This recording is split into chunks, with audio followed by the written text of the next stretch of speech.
এদেশের মানুষ 54 বছরে কোনো নির্বাচনে দেখে নাই।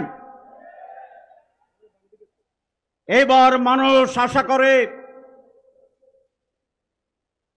এবার একটি সুষ্ঠু নির্বাচন হবে।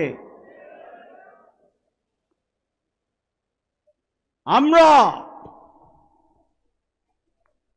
ইলেকশন চাই, সিলেকশন চাই না। এই নির্বাচন একটি ডিজাইনের মাধ্যমে সম্পন্ন করে জনগণের ভোটাধিকারকে আবার হরণ করার পায়তারা ষড়যন্ত্র চলছে। যদি সেরকম তৈরি করা নির্বাচন হয়, বিদেশের ডিজাইনে নির্বাচন হয়, তাহলে বাংলার মানুষ জীবন এবং রক্ত দিয়ে একটি সুষ্ঠু নির্বাচন আদায় করবে ইনশাআল্লাহ। আমরা আবারও বলতে চাই মাইকে, বাংলাদেশ জামাত ইসলামী নির্বাচনে যেতে চায়,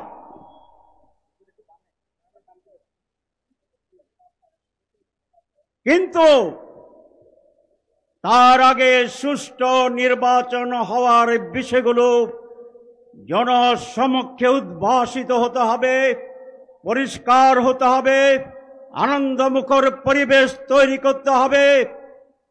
সরকার যেই ঘোষণাপত্র দিয়েছে, একটি মাত্র দল অভিনন্দন জানিয়েছে, বাকি সকলে ইতিবাচক বলে বলেছে যদি এটা করা হয়, যদি ওইটা করা হয়, যদি ওইটা করা হয়, তাহলে মেজরিটি দল শর্তহীনভাবে এই ঘোষণাকে গ্রহণ করে নাই।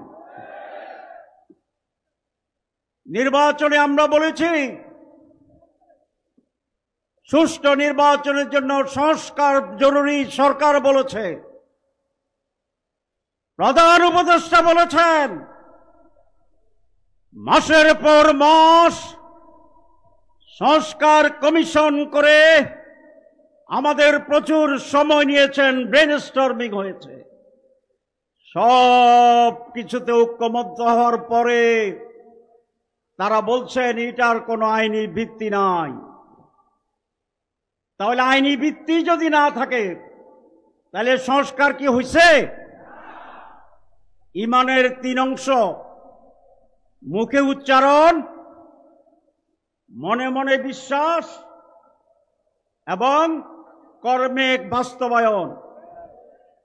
সংস্কারের 3 অংশ, ঐকমত্য পোষণ, আইনি মর্যাদা প্রদান এবং সেটাকে কার্যকরকরণ। আমাদের সরকার মুখে স্বীকার করছে, আর 2টা করে না। ঈমান আনছে, সংস্কার হয়েছে। আপনি বলছেন সংস্কার জরুরি, তা এখন সংস্কার ছাড়া আপনি কি করতে চান? আমরা চাই যে সমস্ত জায়গায় সংস্কারে আমরা একমত হয়েছি সেইটার আলোকে আইনের মাধ্যমে আগামী নির্বাচন হতে হবে। আমাদের বন্ধুরা বলেন সংস্কার আমরা পার্লামেন্টে গিয়ে করব। তো যদি আপনারা পার্লামেন্টে গিয়ে করেন তো এখন করতে অসুবিধা কি? তাইলে কুছ কালা হায়, হায় और नहीं हाय, কি বলেন? হায় और नहीं हाय, হায়। এই কোন কালো দাগ নিয়ে জনগণ বিতর্কিত নির্বাচন আর যাবে না, চায় না। অনেকে বলছেন যে আমরা পিয়ার বুঝি না। গতকালকের একটা সার্ভে রিপোর্ট দেখেছেন, 71% লোক পিয়ারের পক্ষে। তাহলে আমরা যারা রাজনীতিবিদ, যারা আমরা বুঝি না, মূর্খ জনগণ তো বুঝে। যদি তারা না বুঝে তো 71% হলো কেমনি? তো তাহলে আপনি বুঝেন না এটা ঠিক, না আপনি বুঝেও বুঝেন না, কোনটা ঠিক? আমরা বলছি যে আমরা গণতন্ত্রের পক্ষে। তো গণতন্ত্র হচ্ছে মেজরিটি মাস্ট বি গ্যারান্টেড, হচ্ছে গণতন্ত্র। 71% লোক কি মেজরিটি না মাইনরিটি? ওনারা 71 লিখতে কিভাবে লিখতে হয়? 7-1 7-1। চশমার কারণে এটা উল্টা দেখছে 17। 71কে 17 দেখা যায়নি? যায় যায়, আপনারা এগুলো পড়েন। আমি মাঝে মধ্যে উল্টা দেখি। 32-এ 23 মনে হয়, 40-26-এ 42 মনে হয়। তো যদি 71% লোক যদি পিয়ার চায়, তাহলে আপনাদের বিরুদ্ধে করার কি অধিকার আছে? মেজরিটি মানুষের মত প্রকাশ এবং সেইভাবে কার্যকরণের নাম হচ্ছে ডেমোক্রেসি। যারা মুখে বলে ডেমোক্রেসি, বৃহত্তর জনগণের মতকে গুরুত্ব দিতে চায় না, তাদের ব্যাপারে বলা যায় মুখ মে শেখ ফরিদ, বগল মে, ওইটা আপনারা জানেন। সুতরাং আমি বলতে চাই, বক্তব্য বেশি দেব না, আসুন ডায়লগ করি। সরকারকে আহ্বান জানাবো, রাজনৈতিক দলগুলোর সাথে ডায়লগে বসেন। রাজনৈতিক দলগুলোর কাছে আবেদন জানাবো, আসুন আমরা ইন্টার পার্টি ডায়ালগ করি, আমরা ইন্টার পার্টি রাউন্ড টেবল করি। দেশকে অনিশ্চয়তার দিকে নিয়ে যাবেন না, জনগণের বিপরীতে দাঁড়াবেন না, আর একটি 111 ক্ষেত্র তৈরি করবেন না। আমরা রাজনৈতিক দল এবং রাজনীতিবিদরা দায়িত্বশীলতার পরিচয় দিয়ে সকলে মিলে একটি অবাধ ও সুষ্ঠু পার্টিসিপেটরি, অংশগ্রহণমূলক, অনেকে বলে আপনি অংশগ্রহণমূলক বলেন, এটাকে আওয়ামী লীগকে বুঝান?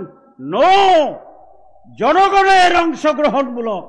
কারণ আগের নির্বাচনে জনগণ আসতো না, আসতো বুথেরা, আসতো ফেক নিয়ে আসতো, শয়তান আসতো, ব্যালট বাক্স মানুষ সারা ভর্তি হয়ে যেত। এবার সেই পরিস্থিতি হলে বাংলাদেশ টিকবে না, স্বাধীনতা টিকবে না। সুতরাং রাজনীতিবিদদের প্রজ্ঞার পরিচয় দিতে হবে। দেশের জন্য যেটা কল্যাণ, সেই ব্যাপারে আসুন আলাপ আলোচনার মাধ্যমে আমরা একটি নির্বাচনের সুষ্ঠু পরিবেশ তৈরি করার জন্য উদ্যোগ গ্রহণ করি। আমি সরকারের প্রধানকে বলবো, এটি আপনার মৌলিক দায়িত্ব। আপনি মালয়েশিয়ায় বলেছেন সুষ্ঠু ঐতিহাসিক নির্বাচন করবেন, এটা মুখের কথা, তাহলে আপনি সেই ব্যবস্থা গ্রহণ করুন। লেভেল প্লেইং ফিল্ড তৈরি করুন। সংস্কারকে আইনিক বৈধতা দেন। অনেকে অপপ্রচার করে যেটা অনেক সময় লাগবে, কিচ্ছু লাগবে না, 1 সপ্তাহ লাগবে। তাহলে আমার উপর দায়িত্ব দেন। আপনি যেরকম আলী রিয়াজ সাহেবকে দায়িত্ব দিচ্ছেন, আপনি আব্দুল্লাহ মোহাম্মদ তাহেরকে দায়িত্ব দেন। আমরা আপনাকে আইনের রাস্তা দেখাই দেব, সংবিধানের কি উপায় আছে সেটা দেখাই দেব। যদি আমরা দেখাইতে পারি, প্রমাণ করতে পারি, রাস্তা তৈরি করতে পারি, তাহলে তো আপনার আর কোনো সমস্যা থাকার কথা নয়। কিন্তু মানুষকে আর বোকা বানানোর সুযোগ হবে না। মানুষ ঐক্যবদ্ধ। কেউ কেউ বলে যে আমরা ক্ষমতায় গেলে করব, তাহলে ওনারা যে ক্ষমতায় যাবেন এটা প্রায় নিশ্চয়তা পাইছেন, ঠিক আছে না? তাহলে ভোটের আগে যদি একটা দল ক্ষমতায় যাওয়ার নিশ্চয়তা পায়, তাহলে ইলেকশনটা কেমন হবে এটা কি বোঝা যায় না? যায় না, যায় না। তাহলে আপনাদের কথার ভিতরে তো ফাঁক। আমরা জামাত ইসলামী এদেশের মানুষ অনেকগুলা দল, আমরা আলাপ আলোচনা করছি। আমরা সকলে এই দেশের কল্যাণ চাই, আমরা নির্ভেজাল ডেমোক্রেসি চাই, আমরা নির্বাচন সুস্থ এবং জনগণের পার্টিসিপেশনে উৎসবমুখর নির্বাচন চাই।